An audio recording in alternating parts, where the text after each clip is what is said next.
I'm going to go over exercise 5-3, brief exercise 5-3, brief exercise 5-6 and 7, and exercise 5-7.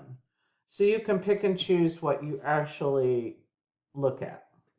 So in the first one, E5-3, we talk about paying, providing services on account and then paying for those services.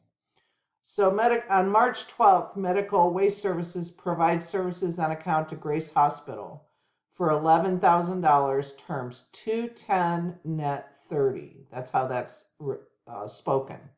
That means they get a 2% discount if paid within 10 days. If they don't pay within 10 days, then the net balance is due in 30 days. And then Grace pays them for those services on March 20th, which is within the 10-day time frame. So we're asked to record the service on account on March 12th and the collection of cash on March 20th. So for E5-3,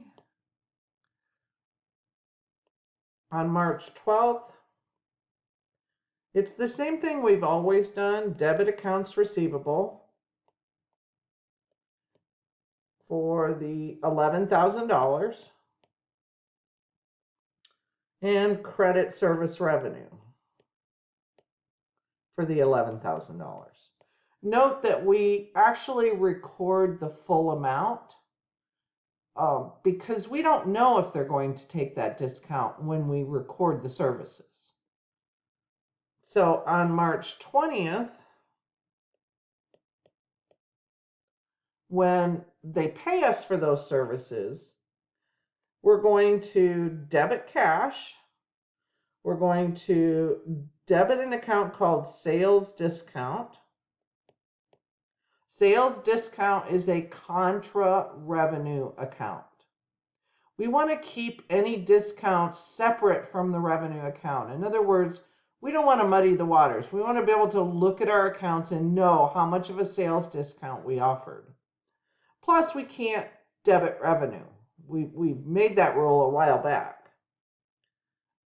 And then we're going to credit accounts receivable for the full amount, the $11,000,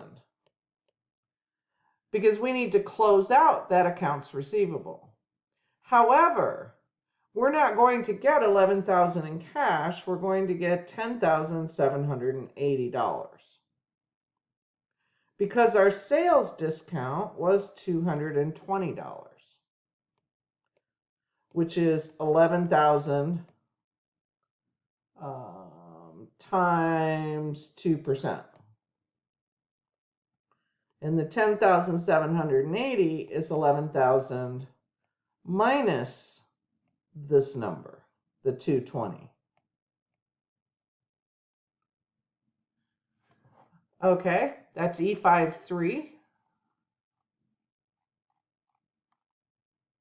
Let's do BE5-3. This concept is very difficult for students, I will have to say. I even remember how difficult it was for me when I learned this in college. I still remember it. So BE5-3. At the end of the first year of operations, Mayberry Advertising had accounts receivable of $20,000. Management of the company estimates that 10% of that will not be collected. What adjustment would they use to establish the allowance for uncollectible accounts? So here's the deal. Since we record everything on an accrual basis, we know that when we provide the services, we debit accounts receivable and we credit the revenue. So in the end, not everybody pays their bill. So how do we show that in the current period that the revenue we made was not fully collected and will not all be earned? We're required to adjust for an estimate of bad debt. So in other words, this company estimates that 10% of its accounts will not be collected. So 10% of the $20,000 will be bad debt. But how do we do that if we can't just credit accounts receivable because we don't know who it is yet? We just know based on experience that some of the people will not pay, approximately 10%. So we use this account called allowance for uncollectible accounts. It is a contra asset account, and it's specifically contra to accounts receivable. To increase it, we credit it. To decrease it, we debit it, just like any other account, except it's a contra account.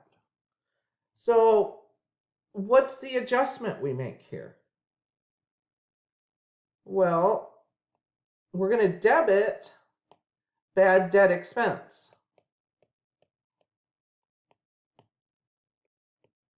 And we're going to debit it for $2,000. Now that's our $20,000 times 10%, because that's how much we estimate we can't collect. We're going to credit an allowance account. I'm not going to write the whole thing out. It's allowance for uncollectible accounts. We're going to credit that for $2,000. So our allowance account looks like this with a credit of $2,000. Our accounts receivable looks like this with a debit of $20,000. What does that look like on the balance sheet? So on the balance sheet, it looks like this. Accounts receivable, $20,000, less the allowance account of $2,000. Because that's a contra account, it's going to show up on the balance sheet as a negative in the asset section. That leaves our net accounts receivable, the amount we expect to collect, at $18,000. And it leaves a balance in the allowance account of $2,000. And we'll deal with that in just a bit. What's important to understand is the allowance account is an asset. It carries a credit balance, but it can carry a debit balance as well. And this will make more sense as we move into these examples. All right. Next example. BE 5-6. At the end of the year, Mercy Cosmetics' balance of allowance for uncollectible accounts is 600 credit before adjustment. The balance of the accounts receivable is 25,000. So first of all, let's just write that down. So the allowance account has a $600 credit balance. Now it could have a debit balance, so pay attention to what they tell you. Accounts receivable has a $25,000 debit balance. The company estimates that 12% of accounts will not be collected over the next year. What adjustment do we record for the allowance for uncollectible accounts? All right, so here's the deal. 25,000, oops, let me move that up just a tad. 25,000 times 12%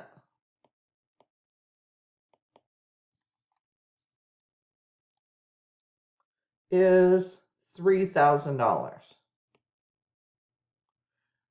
That's how much we want our allowance account to say. We want the balance to be $3,000. How do we make that balance $3,000?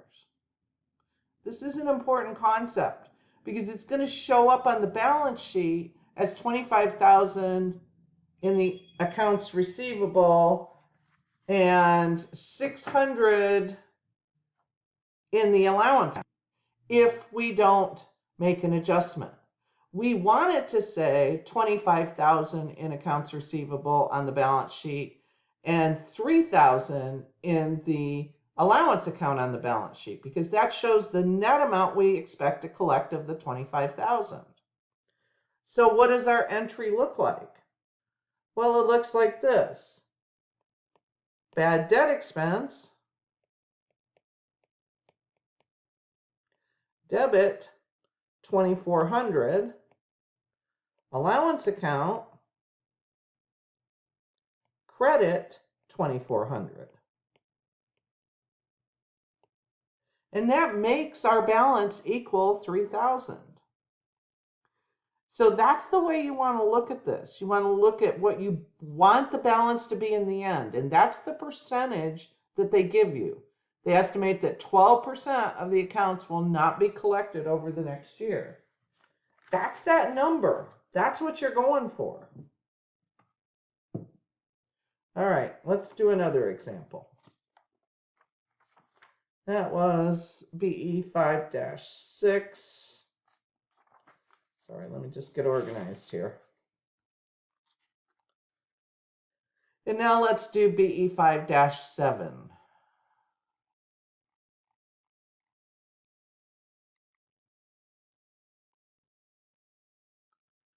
So the same information as the one we just did, except the balance of allowance for uncollectible accounts before adjustment is a $600 debit balance. So now our allowance account is a $600 debit balance. Our accounts receivable is still the same at 25,000. We still expect 12% and we want 3,000. So accounts receivable,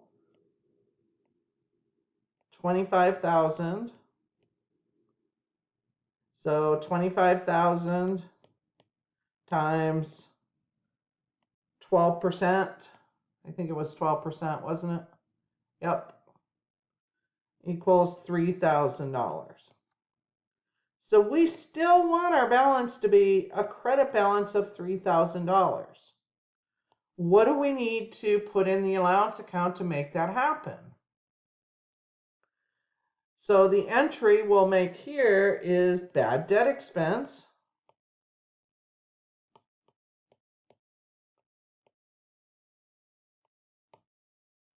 And that amount will be $3,600. The allowance account will be credited $3,600. And so if we credit that $3,600, we have to subtract the $600 from the debit side. That leaves us a balance of $3,000, which is what we're looking for. And we'll talk a little bit about why the balance is a debit balance or why it's a credit balance in the next example. Okay, next example, let's see. I want to see which ones I said I'd cover. 6, 7, E57.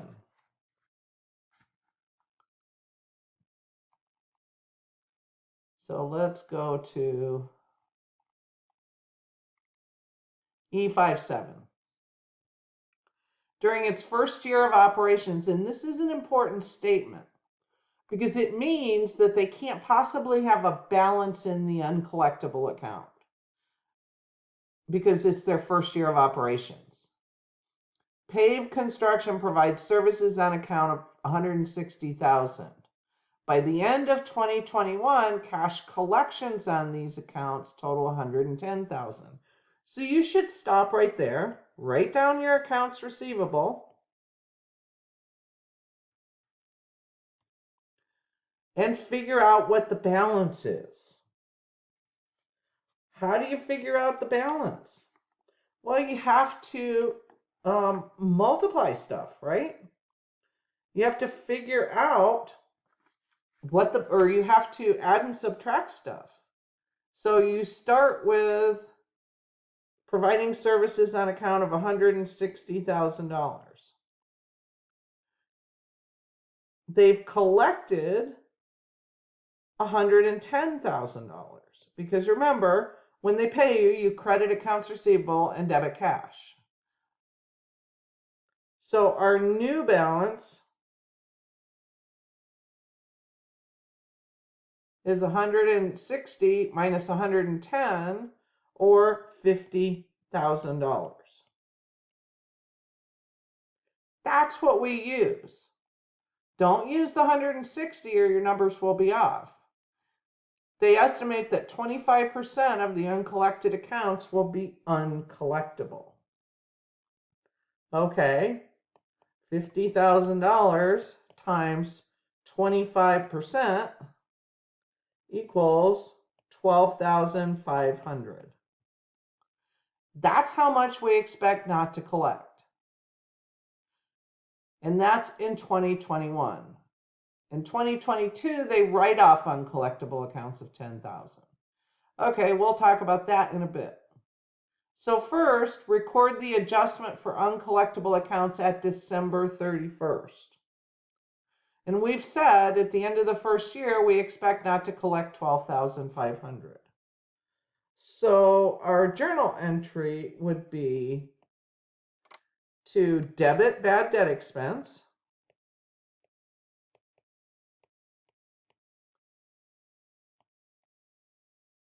of 12,500 and to credit the allowance account 12,500. So now we've got this allowance account over here that has a credit balance of 12,500.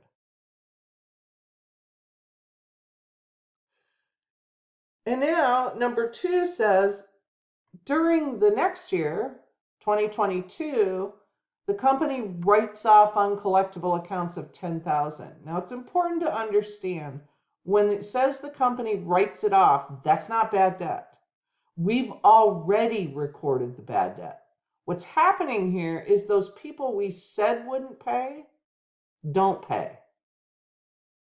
And we need to get them off accounts receivable. We know they're never going to pay, so we need to take them off accounts receivable. To do that, we use the allowance account. Think of the allowance account as this slush fund, if you will. This place where we just put our estimates, and when they come true, we take them out of there. So we're going to debit the allowance account 10,000, and we're going to credit accounts receivable 10,000. So that means we have a balance of 2,500 in our allowance for uncollectible accounts. What happened here is we estimated that 12,500 would not be able to be collected. It turns out that we overestimated and only 10,000 wasn't able to be collected. So that leaves this $2,500 balance in allowance account that we've already deducted as bad debt expense, but it wasn't really bad debt expense. So what do we do about that? We make up for it in 2022. When we record our bad debt expense for 2022, we're going to reduce it by the amount that's still in the allowance account. This is a weird concept, I understand. So hang in there with it. All right. I think I want to do one more. I want to do this notes receivable. So Shoemaker agrees to lend its supplier $600,000 on a 12-month 11% note. And we're asked to record the transactions. So this is E517. And I know I didn't say I was going to do that, but I wanted to do this one. Number 1, in April 1st, 2021, we loaned money. That means they owe us in a notes receivable of $600,000. That's cash, because we had to give them cash. When you loan somebody money, you got to give them money. Now we're asked to record the adjustment for accrued interest at December 31st, 2021. So at December 31st, 2021, we're doing a journal entry, an adjusting journal entry. Does that bring back horrors over the exam? I hope not. So the adjusting journal entry is to record the interest revenue we have earned by December 31st.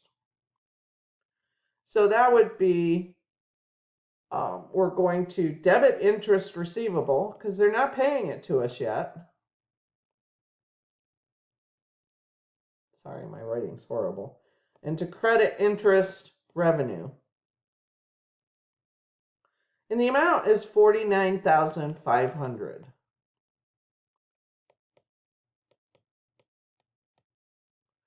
And that's calculated by taking 600,000 times 11% times 9/12,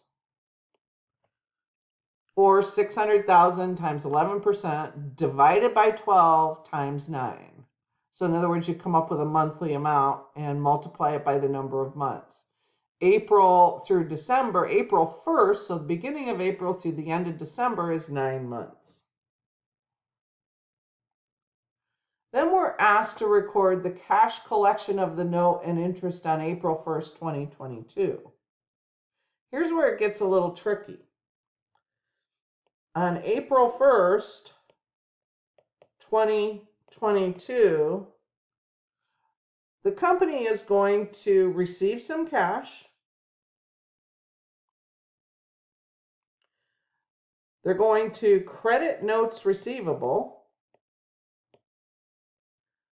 They're going to credit interest receivable, because remember, we recorded interest receivable. And they're also going to credit interest revenue, because we only recorded the interest that they earned through December 31st. Now we're at April 1st. So they earned January, February, and March interest. So 3 months worth of interest they've earned. Let's see here. Debit, credit. So interest revenue would be 600,000 times 11% times 3/12, or 600,000 times 11% divided by 12 times 3. That should give you 16,500. Plus, you had this 9 months of interest of 49,500 due to you, which you're receiving. Plus, you had the original 600,000 in the note. So all in all, you're receiving $666,000.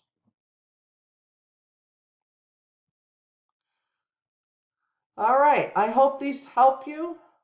If you have questions, post in the discussion as normal, and I will help you out there. And if you need another video of anything in more detail, just let me know. I'll do it and post it.